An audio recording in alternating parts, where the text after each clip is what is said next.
Gallagher Fenwick nous a rejoint. Merci d'être avec nous pour nous dévoiler de nouveaux titres de la presse américaine ce matin.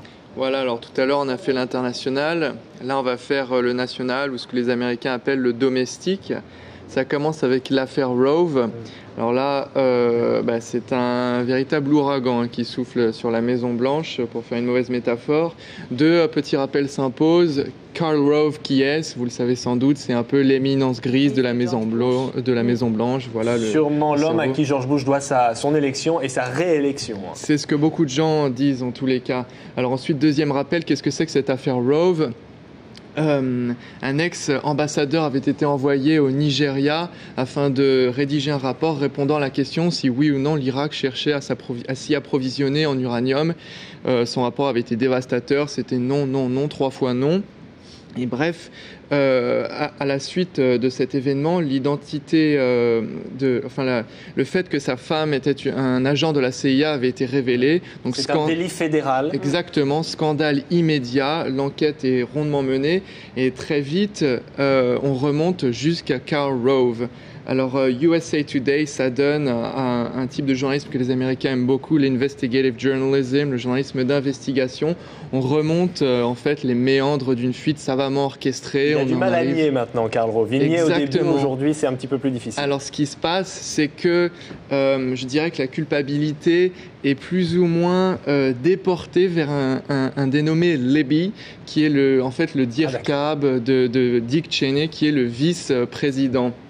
Bref, pour Newsweek, qui rédige tout un dossier sur cette affaire, finalement, c'est un véritable cas d'école de journalisme. Il faut oublier Rove et Libby, qui ne sont que des paravents, qui servent à masquer une fois de plus toutes ces histoires d'armes de destruction massive dans laquelle bien des journalistes ont plongé.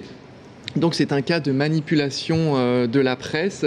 C'est un défi lancé à la liberté, mais aussi à l'intelligence de la presse. Autre sujet? Deuxième thème, et là les Français vont s'en donner à cœur joie, il y a tous les ingrédients d'une recette typiquement américaine, il y a des flingues et des procès.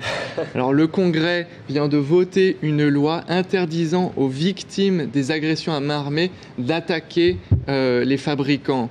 Alors bref, un cas qui illustre bien ce qui s'était passé par le passé. Je ne sais pas si vous vous en souvenez, il y avait des snipers à Washington qui avaient tué des personnes. Je ne sais pas si vous vous en souvenez. C'était l'affaire Malvo, c'était des types qui étaient cachés dans le coffre d'une voiture qui abattaient des gens de manière complètement sporadique. Bref, et les victimes avaient alors attaqué les fabricants d'armes et avaient récolté 2,5 millions de dollars quand même. Donc ça c'est fini. On ne pourra plus le faire. Bush va bien évidemment signer la loi et USA Today ironise encore une histoire de lobby, encore une histoire d'argent. Il rappelle que les fabricants d'armes ont versé 88% de leurs dons de campagne aux républicains qui votent cette loi, tandis que ceux qui sont pour la régulation des armes ont versé 98% de leurs dons de campagne au camp démocrate. Nico Nepnik, un commentaire? C'est-à-dire qu'aux États-Unis, vous pouvez attaquer votre voisin de bureau qui a fumé devant vous 2 cigarettes. Donc vous avez un cancer, vous attaquez votre voisin de bureau, vous dites je suis victime de la fumée secondaire.